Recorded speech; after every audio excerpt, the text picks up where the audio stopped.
Ku Lwokutaano lwa wiiki ewedde twakulaga abatuuze b'Entooke, Gaza, Bwetyaba n'ebyalo ebirala mu ggombolola y'e Kayunga nga basobeddwa olw'enkuba eyali mu kibuyaga eyasuula ennyumba zaabwe nga kw'otadde n'okubonoonera emmere. Abantu babonaabona tetulina kyakulya, matooke ffe ge tulya y'emmere naye tetuginaawo.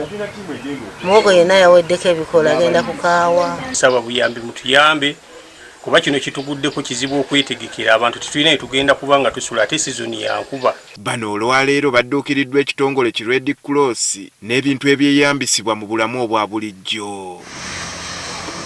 Kyalisiiga akulira ebyobulimi n'obulunzi e Kayunga ategeezezza nga bwe waliwo amagombolola amalala nga kati bali mu kuwandiisa abaakosebwa.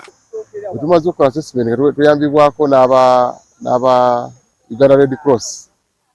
Twakola ekiwandiiko tukiweereza mu ofisi ya Prime Minister ekyasogera kyabali kya ggombolola y'e Kayunga naye n'amagombolola tugenda nawo tuli bize tukompilinga tuwandiike ne tubaweerezeeyo tulabe nga tusobola okuyambibwako.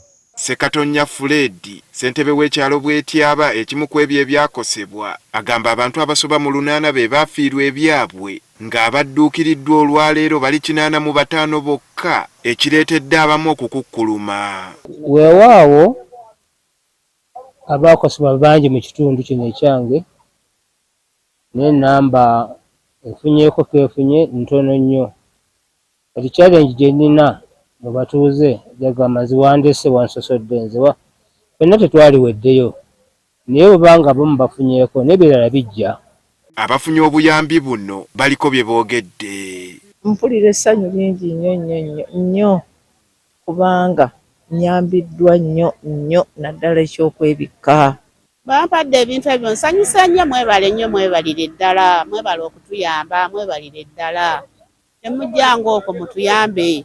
Amyuka omwogezi wa Red Cross John Kirifu Wamala atubuulidde nga bwe bakwataganye ne gavumenti okuyamba abantu bano. Twebaza abakulembeze mu disitulikiti y'e Kayunga, twebaza obukulembeze wa OPM olw'okubeera nga butukwasirizzaako okutuusa leero, ate ne tuba nga tukubiriza abantu okubeera nga bakozesa bulungi ebintu bye tubawadde. Essira twalitadde ku abo abasinga okukosebwa kubanga tukimanyi bulungi nti abantu 306 be bakosebwa ng'omugatto twalizewamu but 85 bebo gamba ng'abakadde abalina obulemu, famire ezikulibwa abakyala n'endala ezigwa mu ttoloba eryo. Ssentebe wa disitulikiti y'e Kayunga Andrew Muwonge ategeezezza nti basuubira n'obuyambi obulala okuva mu ofiisi ya Ssaabaminisita.